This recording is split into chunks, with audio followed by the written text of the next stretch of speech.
अभी हम सुन रहे हैं कि एक क्रिकेट टीम में बांग्लादेशी था, उसको हटा दिया गया। बराबर ये बांग्लादेश में हिंदुओं पर जुल्म हो रहा, मैंने भी उसकी मजम्मत की। मगर ये तो बताओ मोदी जी, अगर बांग्लादेश में किसी की मॉब लिंचिंग होती है तो आपको गुस्सा आता है, मगर महाराष्ट्र के जलगांव में जिस बच्चे को मारा गया था उसके ऊपर आपको गुस्सा क्यों नहीं आता मोदी जी, फडणवीस जी? सबसे पहली मॉब लिंचिंग 2014 में मोदी की हुकूमत बनने के बाद पूना में मोहसिन शेख की हुई थी और जलगांव में सुलेमान पठान को उसी के दोस्तों ने मार मार कर उसको शहीद कर दिया। अगर बांग्लादेश में कोई हिंदू मरता है हम कंडेम करते हैं, मारने वालों को जालिम कहते हैं।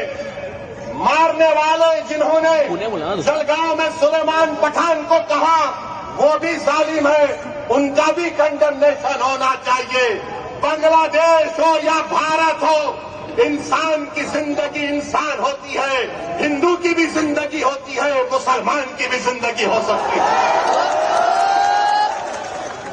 और हम पूरे बीजेपी वाले आज टीवी पर बाजा बजा रहे, हमने एक प्लेयर को वापस कर दिया। अरे सुनो, तुम क्या सबको बेवकूफ बनाना चाहते हो? सुनो, एक क्रिकेट प्लेयर को निकाल दिया, पूरे बीजेपी वाले बोल रहे ये हमारे इत्तेहाद की कामयाबी हुई है। अब सुनो भारत की जनता, खासतौर से भारत और महाराष्ट्र के हमारे हिंदू भाई बहनों से कह रहा हूं, तुम एक क्रिकेट प्लेयर के कैंसलेशन पर तुम मिठाई बांट रहे हो तो नरेंद्र मोदी से पूछो। इस साल मोदी ने बांग्लादेश को 120 करोड़ रुपए दिए नहीं दिए, बताओ मेरे को। 120 करोड़ रुपए, 120 करोड़ ग्रांट और एक में दिए। 1160 मेगावाट की एनर्जी भारत से बांग्लादेश को जाती है। और सुनो हमारे हिंदू भाई बहनों, मोदी ने 10 साल में बांग्लादेश को लेटर ऑफ क्रेडिट कितना दिया? $8 बिलियन। $8 बिलियन। और तुम असदुद्दीन ओवैसी को गाली देते हो। सुनो, मैं किसी मजहब का खिलाफ ना कभी रहूंगा इंशाअल्लाह ताला, मगर अगर मजलूमों से इंसाफ का मुतालबा करना, अगर मोहसिन शेख के कातिलों को सजा दिलाने की बात करना, अगर जलगांव के सुलेमान पठान खान को जिसके दोस्तों ने उसको मारा उनको कफर किरदार तक पहुंचाने की बात करना अगर जुर्म है तो खुदा की कसम जब तक जिंदा रहूंगा जुर्म करता रहूंगा। और वो क्रिकेट प्लेयर की सुनो, वो क्रिकेट प्लेयर, वो टीम ने उसको 10 करोड़ में खरीदा। आपने बांग्लादेश को 120 करोड़ रुपए 2025 में दिए एड और ग्रांट में। 1160 मेगावाट पावर बांग्लादेश को भारत से जा रहा है। और 10 साल में मोदी की हुकूमत ने एलओसी दिया $8 बिलियन का, $8 बिलियन का। और तुम नफरत करते हो मुसलमानों से। मैंने पार्लियामेंट में खड़े होकर कहा था कि बांग्लादेश की हमारे हिंदू भाई बहनों की मंदिरों का तहफ्फुज होना चाहिए। आप पैसे दे रहे हैं और यहां पर बीजेपी के लोग, क्योंकि महाराष्ट्र का इलेक्शन है, महाराष्ट्र की और मुंबई की जनता को बोल रहे देखो हमने एक बांग्लादेशी को भिजा दिया। अरे एक और को भिजाओ ना जो मोदी की बहन बनकर दिल्ली में बैठी हुई है। क्या आप चाहते हो मोहतरमा बांग्लादेश जाए? आप चाहते हो बांग्लादेश को दे दिया जाए? तो लगाओ नारा, नारे तकबीर। मोदी जी सुनो, ये आवाज आ रही है, लेके जाओ, उसको निकालो, उसको पहुंचाओ बांग्लादेश। और दूसरी बात अभी खत्म नहीं हुआ मोदी के ऊपर। आज हमने देखा कि वेनेजुएला में ट्रंप ने अपनी फौज को भिजाकर वहां के एक जमहूरी तौर पर मुंतखब शुदा सदर को एक मुल्क से, उसी के मुल्क से उठाकर अमेरिका लेकर चले गए। नरेंद्र मोदी जी, अमित शाह, देवेंद्र फडणवीस, जब ट्रंप अपनी फौज को भिजाकर वेनेजुएला से कदमी को उठा सकता है, जब सऊदी अरब यमन में मुखल्ला के पोर्ट पर बमबारी कर सकता है, मोदी जी हम आपको कह रहे हैं, आप पाकिस्तान में भिजाकर जो मुंबई की सड़कों पर साजिश करने वाले 9/11 के जालिम लोग हैं, चाहे वो मसूद अजहर हो या फिर लश्कर तैयबा का वो जालिम शैतान हो, मोदी जी 56 इंच का सीना है तो भिजाकर उठाकर लाओ। अगर ट्रंप कर सकता है तो क्या आप कम है? जब ट्रंप कर सकता है तो आपको भी करना पड़ेगा, क्योंकि मोदी ने कहा था अब की बार ट्रंप सरकार। तो मेरे भाई, मुझे मालूम कि आज के इस भाषण के बाद टीवी चैनल के लोग मसरूफ हो जाएंगे।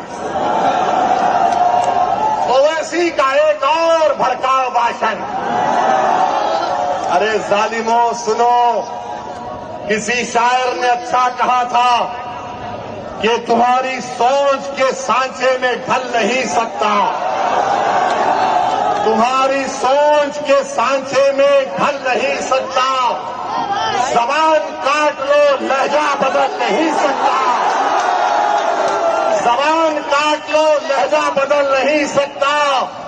और सुनो नरेंद्र मोदी, देवेंद्र फडणवीस और अखिलेश यादव, मुझे भी मोम का समझ रहे हो क्या? तुम क्या अबू आसिम साहब की तरह मुझे भी मोम का समझ रहे हो क्या? तुम्हारी लौ से ये लोहा पिघल नहीं सकता। तो मेरे अजीज दोस्तों और बुजुर्गों, अब आएंगे समाजवादी के लोग, उत्तर प्रदेश से भी आएंगे और आकर सिर्फ एक ही का नाम लेंगे, दूल्हे भाई आकर ये बोलकर गए थे।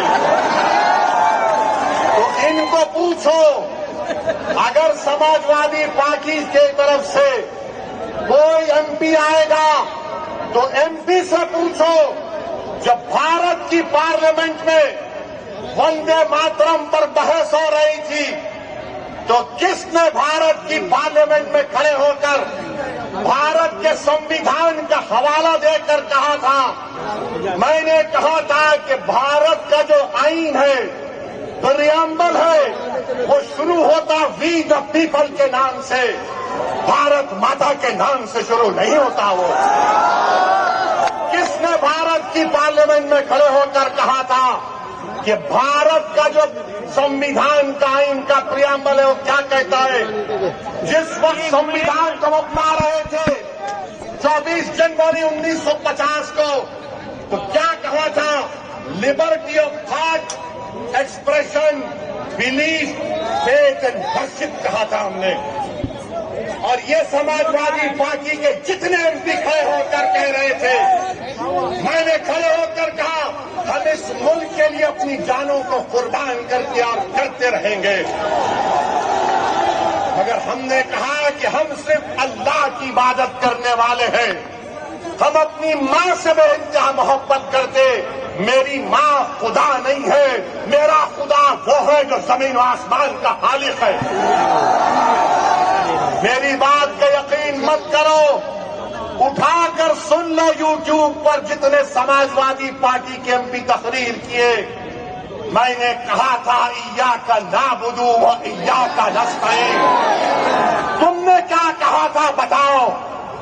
भारत का संविधान मुझे इस बात की इजाजत देता है।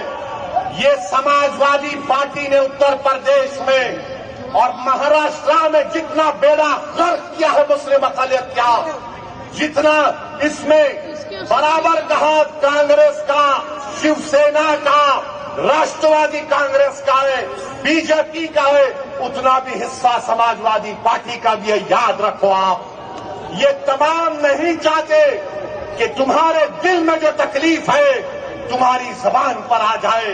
ये कभी नहीं चाहते कि तुम्हारे जो ख्वाब है उसको पूरा किया जाए। ये कभी नहीं चाहते कि तुमको साथ लाकर खड़ा किया जाए। ये कभी नहीं चाहते कि तुमको लीडर बनाया जाए। मजलिस का पैगाम ये है कि तुम साथ भी खड़े हो गए, तुम आंख में आंख डालकर जमहूरी तरीके से अपनी लड़ाई को लड़ोगे, तो क्या आप मजलिस को देंगे 15 तारीख को? 15 तारीख को पतंग के निशान पर बटन दबेगा